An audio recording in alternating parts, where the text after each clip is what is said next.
मित्रांनो नमस्कार, मी करण आपलं सगळ्यांचं माझ्या चॅनलवर स्वागत आहे। मित्रांनो, गणेशोत्सवादरम्यान जरांगे पाटलांनी मुंबईत येऊन मराठा आरक्षणासाठी जे आंदोलन उभं केलं, मीडियाच्या भाषेत म्हणायचं तर भगवा वादळ घेऊन ते मुंबईत आले। तर ते वादळ शमल्यानंतर आणि सरकारने जे GR त्यांना दिलं ते मिळताच पाटलांनी स्वतःची घोषणा केली होती की आता आमची विजयी झालेली, सरकारने सर्व मागण्या मान्य केल्या आणि मराठा समाजाने आता उत्सव साजरा करायला काही हरकत राहिलेली नाही आहे, हे त्यांनी स्वतः बोललेले शब्द होते।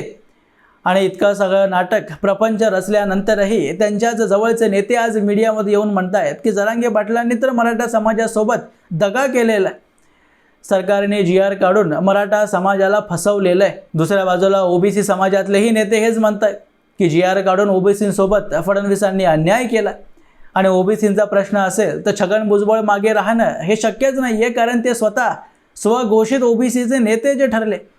तसा जरांगे पाटील हे मराठ्यांचे स्वघोषित नेते आहेत। आतापर्यंत शरद पवारांनी या सर्व प्रकरणापासून स्वतःला अलगदपणे लांब ठेवलेलं होतं, कारण मागच्या वेळी जरांगे पाटलांना आपल्या खांद्यावर घेऊन त्यांना चटका बसलेला होता। विधानसभेच्या निवडणुकीत मराठा केल्यामुळे OBC समाजाचे एकीकरण झालं आणि विधानसभेत आजपर्यंतचा लज्जास्पद पराभव शरद पवारांना सहन करावा लागला। त्यांचा पक्ष गट जो आजपर्यंत 40 ते 50 आमदारांपर्यंत नेहमीच राहिला होता, जो तब्बल 10 आमदारांवर येऊन आदळला गेला। शरद पवारांना कळालं की आपण मराठ्यांची बाजू घेऊ किंवा OBCची, आपल्याला नुकसान होणं हे निश्चित।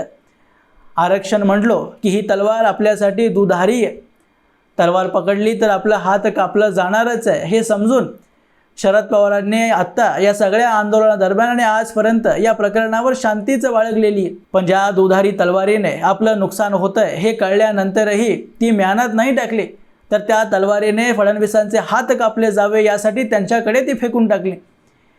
सगळ्यात पहिली गोष्ट शरद पवारांनी जी केली की जरांगे पाटील जेव्हा मुंबईत आले आंदोलनासाठी, आझाद मैदानावर बसले, त्यानंतर आम्ही त्यांचं समर्थन करतोय, त्यांच्या पाठीशी उभे आहोत हे दाखवण्यासाठी सुप्रिया सुळेंना आझाद मैदानावर पाठवलं। आणि त्याच दरम्यान त्यांनी एक महत्त्वाचं वक्तव्य दिलं होतं, जर तुम्हाला आठवणीत असेल तर शरद पवार म्हणाले होते की आरक्षण देण्याचं काम किंवा असे अधिकार राज्य सरकारकडे नाहीच आहेत, 50% मर्यादा ओलांडावी लागेल आणि ते ओलांडण्यासाठी केंद्र सरकारला संविधानात संशोधन करावं लागणार आहे आणि ते राज्य सरकार करूच शकत नाही। म्हणजे आपण जी भूमिका घ्यायला पाहिजे होतं ती भूमिका न घेता ती तलवार त्यांनी मोदींच्या हातात पकडवून दिली। आपल्या कोर्टातला मुद्दा हा केंद्राकडे फेकून टाकला। मी अनेक वेळा याविषयी माझ्या व्हिडिओजमध्ये म्हणालोय की मराठा समाजाला जे आज रस्त्यावर आरक्षण मिळवण्यासाठी भटकावं लागतंय त्यामागचं एकमेव कारण स्वतः शरद पवारच आहे। शरद पवार महाराष्ट्राचे मुख्यमंत्री असताना त्यांच्या मनात इच्छा असते तर समाजासाठी काम केलं असतं, आणि ते जमत नसतं तर आरक्षण तरी देण्याचा प्रयत्न करतोय हे दाखवलं तरी असतं।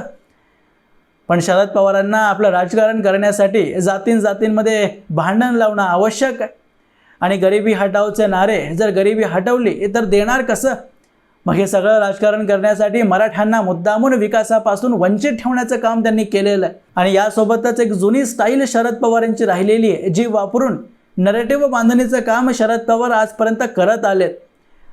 एखादा संदेश जर त्यांना समाजामध्ये कॉइन करायचा असेल आणि त्यांच्या मनात असं त्यांना वाटत असेल की हा संदेश जर मी बोललो तर कदाचित माझं राजकारणाला नुकसान पोचू शकतं, तर ते आपल्या ब्रिगेडी संघटना जे त्यांनी बनवलं आहे त्यांच्याद्वारे बोलून चाचपवून पाहतात की लोकांचा प्रतिसाद मिळतोय कसा। आणि यावेळी असाच एक संदेश शरद पवारांनी ब्रिगेडी संघटनेचे प्रदेशाध्यक्ष असलेले प्रवीण गायकवाड यांच्याद्वारे बोलवून दाखवलेलं आहे। आणि हा संदेश जरांगे पाटील किंवा देवेंद्र फडणवीसांसाठी एका माध्यमाशी संवाद साधताना प्रवीण गायकवाड म्हणतात की आरक्षणाने सर्व समस्या सुटू शकतात असं मी मानत नाही। सरकारचं डोकं कदाचित ठिकाणावर नाही आहे, सरकारने आरक्षणावर आपली भूमिका स्पष्ट केली पाहिजे आणि त्याबद्दलच्या मर्यादा या लोकांना जाऊन समजावल्या पाहिजेत।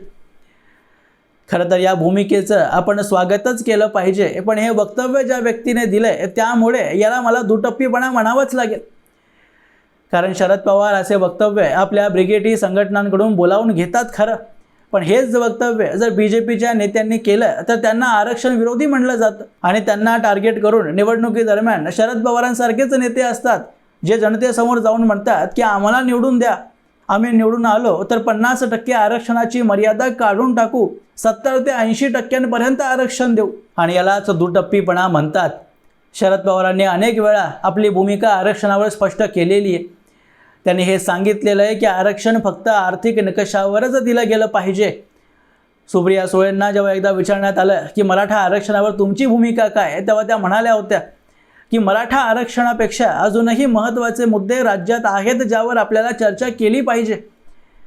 आणि हेच मुद्दे नरेंद्र मोदींनी किंवा BJPतल्या नेत्यांनी म्हटलं असेल तर शरद पवार लगेच त्यांच्या विरोधात जाऊन वक्तव्य करण्यासाठीही एक क्षणाचाही विलंब लावत नाही. आणि जातींमध्ये भांडण लावून राजकारण करण्याची सवय शरद पवारांची आहेच, आणि हे कोणापासूनही लपलेलं नाही आहे. ब्रिगेडी संघटनेच्या या भूमिकेतून शरद पवार देवेंद्र फडणवीसांनाही हा सल्ला देत आहेत की मला जे काम जमलं नाही, आजपर्यंत मी जे बोलू शकलो नाही ते सरकारने बोलण्याची हिंमत करावी. जनतेत जावं, लोकांना समजवावं की आरक्षणाच्या या मर्यादा आहेत, यापुढे राज्य सरकार किंवा केंद्र सरकारही जाऊ शकत नाही. पण मला यातही शंका आहे, जर देवेंद्र फडणवीसांनी किंवा BJPच्या सरकारने असं काही कॅम्पेन सुरू केलं तर कदाचित शरद पवारांचाच पक्ष असेल जो याच्या विरोधात आपल्या वतीने एक वेगळं नरेटिव्ह बांधण्याचं सुरू करेल की देवेंद्र फडणवीस हे एक ब्राह्मण व्यक्ती आहेत आणि त्यांच्या समाजाला आरक्षण मिळत नाही म्हणून ते दुसऱ्यांनाही आरक्षणाचा लाभ घेऊ देत नाही आहेत, किंवा त्यांच्या समाजाला EWSमध्ये आरक्षण देऊन OBCचं आरक्षण कमी करण्याचा प्रयत्न किंवा डाव फडणवीसांद्वारे रचला जातोय, असे फेक नरेटिव्ह शरद पवारच असतील जे पसरवण्यासाठी समोर येतील. शरद पवारांचा हा दुहेरी भूमिकेचा, दुटप्पीपणाचा इतिहास राहिलेला. आणि मला पूर्ण आश्वासन आहे की जरांगे पाटील आज ब्रिगेडी लोकांनी जे हे वक्तव्य दिलंय त्यावर एकही शब्द उच्चारणार नाही आहेत. त्यांना हे चांगलं माहिती आहे की ब्रिगेडी संघटनेचे प्रदेशाध्यक्ष असंच कधीही येऊन कोणतंही वक्तव्य देणार नाही. शरद पवारांकडून त्यांना संदेश मिळालेला आणि त्यांच्याकडूनच ग्रीन सिग्नल दिल्यानंतर त्यांनी हे वक्तव्य दिलं आहे.